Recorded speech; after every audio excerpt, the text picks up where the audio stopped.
मैं जीएम साहब को दे देता हूँ। इसमें 5-5, 6-6 साल का एक्सपीरियंस भी है लोगों का, मैकेनिकल इंजीनियर है, इलेक्ट्रिकल इंजीनियर्स हैं। ये मैं इनको देता हूँ जीएम साहब को।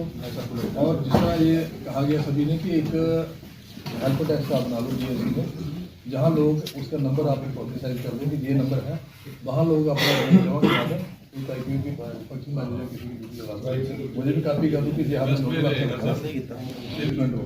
उसमें ट्रांसपेरेंसी भी रहेगी और तो इस तरह लोगों का वो टाइम भी बचेगा।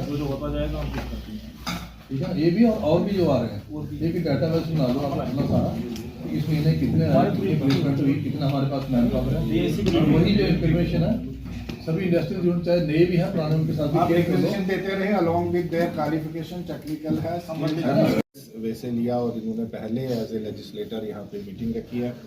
आप सभी लोगों ने जहाँ पे जो इशू आपने रखे हैं, और जाहिर सी बात है गवर्नमेंट में जो हमारे पब्लिक रिप्रेजेंटेटिव हैं ये हाईएस्ट लेवल तक वॉइस पहुँचा सकते हैं और पहुँचाएंगे भी। और ऑनरेबल एमएलए साहब से हमारा ये उम्मीद भी रहेगी कि जो इश्यूज इंडस्ट्रियलिस्ट ने यहाँ पे रखा है उनका जल्द से जल्द कोई सोल्यूशन लाएंगे सर। तो वंस अगेन ऑनरेबल एमएलए साहब का बहुत बहुत शुक्रिया, और industrial association president all you people, I am really highly thankful. Thank you sir.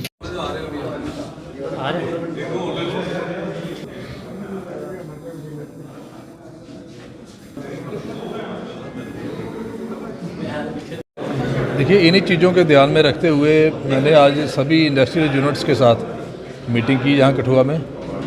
उसमें हमारे general manager DIC Kathua Mir साहब थे, और साथ में हमारे कठुआ इंडस्ट्रियल यूनिट एसोसिएशन के प्रेसिडेंट अजीत बाबा जी, और कठुआ इंडस्ट्रियल एसोसिएशन के सीनियर वाइस प्रेसिडेंट हरजिंदर जी, और तकरीबन कुछ 70-80 के करीब जो यूनिट होल्डर हैं उन्होंने आज शिरकत की। और इसमें मेरा यही कंसर्न था कि जो लोग आप हमारे रिसोर्सेज इस्तेमाल कर रहे हैं, इंडस्ट्री लगा रहे हैं, लेकिन ऐसा पाया गया कि लोकल लोगों को, लोकल जो लड़के हैं उनको एम्प्लॉयमेंट नहीं मिलती। तो कोई टाइम था जब हमारे पास पढ़े लिखे या टेक्निकली क्वालिफाइड लोग नहीं थे। आज की डेट में हमारे कठुआ में, जो कठुआ के आसपास चाहे हीरा नगर हो, बिलावर हो, बसोली हो, कठुआ प्रॉपर हो, या इसके बाकी एरियाज़ में पढ़े लिखे और टेक्निकल लोग अवेलेबल हैं, तो क्यों ना उनको जॉब दिया जाए। उसके लिए आज एक मीटिंग रखी थी इनके साथ, और मैंने यूनिट बाय यूनिट रिव्यू भी किया कि कितने लोकल लगाए हैं, कितने नॉन लोकल लगाए हैं। और इसमें देखा गया कि जो पुराने यूनिट होल्डर हैं उन्होंने काफ़ी लोकल लगाए हुए हैं, लेकिन जो नए यूनिट्स हैं क्योंकि उनमें अभी प्रोडक्शन शुरू नहीं हुआ, अभी उनका कमीशनिंग नहीं हुआ, तो इसलिए उन्होंने एश्योर किया कि हम जैसे हमारे प्रोडक्शन शुरू होगी हम लोकल लोगों को लगाएंगे।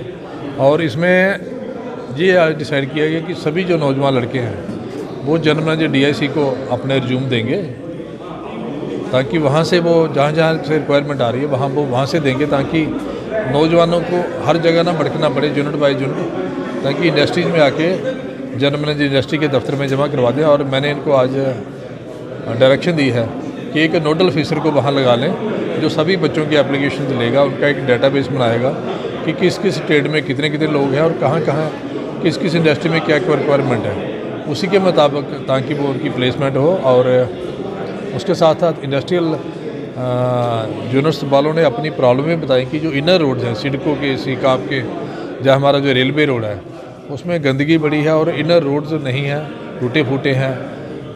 वो भी मैं आने वाले दिनों में एप्रोप्रिएट फोरम में उनको उठाऊँगा मसले। और उसके साथ साथ इन्होंने कहा कि क्योंकि ये जितने भी इंडस्ट्रियल चाहे घाटी है, कठुआ है, बागथली है, कहीं भी फायर स्टेशन का अरेंजमेंट नहीं है, तो एक फायर स्टेशन का भी इन्होंने कहा कि वो होना चाहिए, क्योंकि इंडस्ट्रियल यूनिट्स में काफ़ी हैवी मशीनरी काम करती है और कहीं ना कहीं आग लगने का अंदेशा रहता है। पिछले दिनों घाटी में एक इंडस्ट्रियल यूनिट में आग लगी और जब तक हमारे फायर टेंडर्स वहाँ पहुँचे तब तक काफ़ी नुकसान हो गया था। और अगर फायर टेंडर यहाँ लोकली उनका स्टेशन होगा तो नुकसान को कम किया जा सकता है, एक sense of safety industrial units में बनेगी। तो वो भी मेरी कोशिश रहेगी कि जहाँ फायर स्टेशन बने। उसके साथ साथ इन्होंने कहा कि जो हमारे जो लोकल लोग हैं, अगर वो 1 कनाल या 2 कनाल या 3 कनाल या 4 कनाल जगह की रिक्वायरमेंट है उनको थोड़ी प्रायोरिटी दी जाए। इसके लिए भी गवर्नमेंट से बात करेंगे कि जितनी भी साथ में जो इंडस्ट्रियल पॉलिसी इन्होंने जो इंसेंटिव दिए थे वो पोर्टल बंद कर दिए हैं। और मुझे पूरी उम्मीद है कि गवर्नमेंट की भी और हमारी सभी की भी मंशा है कि वो इंडस्ट्रियल पैकेज दोबारा आए और पोर्टल द्वारा खुले, ताकि जो लोग उससे बच गए हैं, जिनको वो बेनिफिट नहीं मिल पाया, वो बेनिफिट लें और ज़्यादा लोग हमारे यहाँ आएँ और इंडस्ट्री और ज़्यादा लगे और लोगों को ज़्यादा प्लेसमेंट मिले। उसके साथ साथ आज हमने हमारे इंडस्ट्रियल एसोसिएशन कठुआ के देवेंद्र वर्मा जी, पिछले साल उनकी डेथ हो गई थी, उनको भी आज मीटिंग से पहले हमने श्रद्धांजलि दी, क्योंकि देवेंद्र वर्मा जी का भी कठुआ की इंडस्ट्री को बढ़ावा देने में बड़ा उन्होंने अपने पीरियड में काफ़ी अच्छा काम किया और अनटाइमली हमसे बीच में चले गए। उनको भी आज सभी ने मिलकर श्रद्धांजलि दी कि भगवान उनकी आत्मा को शांति दे। और मैंने ये भी आज डिसीजन लिया हम सभी ने कि क्वार्टरली एक मीटिंग करा करेंगे सभी इंडस्ट्रियल यूनिट्स के साथ, क्योंकि इनकी प्रॉब्लम भी सुनी जा सकें और जो प्लेसमेंट में क्या अचीवमेंट हुई वो भी देखेंगे। काफ़ी बढ़ चुका है, तो क्या देखते हैं डिवाइस जो लगाए थे यूज़ नहीं करते लोग, कई बार रोज व्यक्त करते हैं, किस तरह की मैंने इनको जो JNK पोल्यूशन कंट्रोल कमेटी के जो डिस्ट्रिक्ट ऑफिसर आए थे, उनको मैंने कहा कि आप थोड़ा प्रोएक्टिवली काम करें, क्योंकि देखा गया कि कहीं कहीं जो इंडस्ट्रियल वेस्ट के ढेर लगे हुए हैं, कहीं इंडस्ट्रियल जो वेस्टेज है एफिलेंट्स वो अनट्रीटेड जा रहा है, तो कहीं ना कहीं इनके रोल में थोड़ी कमी है। वो मैंने इनको कहा थोड़ा प्रोएक्टिवली होकर काम करें, ताकि जो हमारा इंडस्ट्रियल यूनिट तो चले, लेकिन उनका जो पोल्यूशन का कंट्रोल के डिवाइसेज हैं उनको भी इस्तेमाल करें, ताकि कठुआ में पोल्यूशन कम हो, यूनिट्स भी चले, एम्प्लॉयमेंट भी मिले और जितनी कम हो सके उतनी हम पोल्यूशन कम करें, ताकि लोगों के रहने के लायक ये कठुआ रहे। मोस्टली हम देखते हैं कि पहले से काफ़ी इंप्रूवमेंट हुई है, अभी स्किल्ड लोग भी हमारे पास अवेलेबल हैं, लेकिन जैसा आपने कहा कि हमारे कुछ और ट्रेड इस्तेमाल इंट्रोड्यूस करने की जरूरत है, चाहे ITI हो या टेक्निकल कॉलेजेस में, वो आने वाले दिनों में कोशिश करेंगे कि जो इंडस्ट्री की रिक्वायरमेंट के मुताबिक वो वाले ट्रेड यहाँ शुरू करवाएं, ताकि इंडस्ट्री की नीड भी पूरी हो सके और स्किल्ड मैन पावर हम दे पाएँ। जो बड़े इंडस्ट्रियल मिनिस्टर इंडस्ट्रीज़ और जो हमारे कमीशन सेक्रेटरी इंडस्ट्रीज हैं, उनसे बैठ के बात करेंगे कि इसमें क्या हो सकता है और इसमें डेफिनेटली कोई ना कोई हल निकालेंगे। वैसे देखो, पुरानी इंडस्ट्री तो बंद हो गई, 90% तो बंद है। आप देखते हो जहाँ सीमेंट के यूनिट 14 थे, अब 3 रह गए। काफ़ी इंडस्ट्री जो पुरानी 90% बंद हो गई है। अभी नई इंडस्ट्री जो आई है, बड़ी इंडस्ट्री आई कठुआ में, इसमें काफ़ी अभी देर लगेगी इसको पूरी इंडस्ट्री चलाने में, अभी 2 साल 3 साल लग सकते हैं।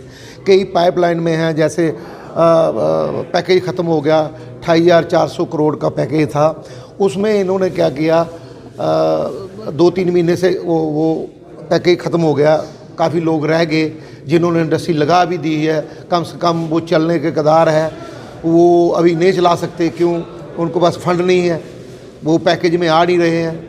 हम अभी थोड़े दिन हो गया, 2-4 दिन पहले मैं दिल्ली गया था, मैं डॉक्टर साहब को मिला था, डॉक्टर साहब ने 1-2 को मिलाया वहाँ हमारी बात हुई पैकेज की, तो उन्होंने कहा कोई बात नहीं, हम पैकेज जल्दी से जल्दी देंगे। मेरा यही कहना है, जो लोकल रोज़गार के लिए लोग जो कहते हैं लोकल रोज़गार, हम तो लोकल पहले पुरानी इंडस्ट्री ने काफ़ी दिया है, अब भी हमें कहते हैं जो नई इंडस्ट्री लग रही है उसको पैकेज मतलब लेबर को लगाना चाहिए। ट्रेन नहीं है, ट्रेनिंग चाहिए, जैसे हमारा बेल्डर, कोई क्लैरियल जॉब वाला बंदा या कोई, उसको थोड़ी ट्रेनिंग की ज़रूरत है। तो मैं यही कहता हूँ, काफ़ी लोग जो हमारे भड़कते हैं बच्चे, जैसे गांव के लोग हैं, वो आते हैं, रिज्यूम देते हैं, जैसे हमारे MLA साहब ने कहा आज पे हमारी मीटिंग भी ली, उन्होंने कहा भाई हमारे लोग लग नहीं रहे हैं, जैसे बाहर के ही लोग काम कर रहे हैं। हमने कहा ऐसा नहीं है, काफ़ी इंडस्ट्री को पूछा गया, जो पुरानी इंडस्ट्री थी, उन्होंने कहा जी हमने 60-70% लोकल हैं, बाकी बाहर के हैं। तो आज से मुझे लगता है एक दिन ऐसा आएगा हमारे पास कठुआ में लेबर ही नहीं होगी, जहाँ हमारे नौजवान लड़के जो सब काम पे लग जाएंगे। तो अभी थोड़ा टाइम लगेगा, तो एक दिन मैं यही कहता हूँ MLA साहब को, ये जैसे हमारे इंडस्ट्री में जो कहते हैं जी पोल्यूशन का मसला है या वो है, ऐसा कुछ नहीं है, सारे सिस्टम लगा के चला रहे हैं। बाकी जो छोटा मोटा है वो तो पोल्यूशन वाले देख रहे हैं, हम भी देख रहे हैं। मैं भी 40 साल से हूँ यहाँ, मैं भी देखता हूँ, और मैंने भी इंडस्ट्री लगाई। अब सीमेंट की इंडस्ट्री हमारी चल रही है, मैंने एक नया जोन लगाया FRK का, फोर्टिफाइड राइस का, उसमें लेडीज करती है 20-25 काम, वो हमारे गांव की है, मैंने वहाँ ही लगाई है। अब उसकी रिक्वायरमेंट हमारी पंजाब में ही है, JNK में तो सिर्फ 200 टन ही है, वहाँ हमने टेंडर भरा, वो टेंडर मिला नहीं, उन्होंने कहा जम्मू कश्मीर को नहीं देंगे। तो हमारी किस्मत है ना, जैसे हमारी वो चलेगी नहीं तो हमारे पैसे कहाँ से आएंगे। तो मेरा ये कहना है अब MLA साहब को भी पार्लियामेंट में जाके बोलें और ये हमारी बात रखें पे ही इंडस्ट्रियलिस्ट को जितने भी हमारे कठुआ में बाहर के अंदर के कोई बात नहीं, पुराने या नवे, सबको लेके चलना पड़ेगा, तभी जाके पुरानी इंडस्ट्री भी बचेगी और नई भी बचेगी। तो आज का मेन मुद्दा था नई एम्प्लॉयमेंट जनरेट करने के लिए, लोकल की नई एम्प्लॉयमेंट जनरेशन के लिए। तो हमने एमएलए साहब को आज आश्वासन दिया कि एक हम ऑफिस एक रखेंगे जिसमें कम्युनिकेशन गैप ना हो एम्प्लॉयर का और एम्प्लॉई का। तो आज उन्होंने जस्ट की है कि डीआईसी में जो डिस्ट्रिक्ट जनरल मैनेजर हैं वो एक नोडल ऑफिसर डिप्यूट करेंगे जिस पे सब एम्प्लॉई का डाटा रहेगा, जिससे कि इंडस्ट्रियलिस्ट को एम्प्लॉय ढूंढने में कोई तकलीफ ना हो। आज का मेन मुद्दा यही था, इसके लिए हमने जस्ट कर दिया। गवर्नमेंट को चाहिए जो टाइम टू टाइम अलग से सेमिनार करती रहे, जिससे लोग अवेयर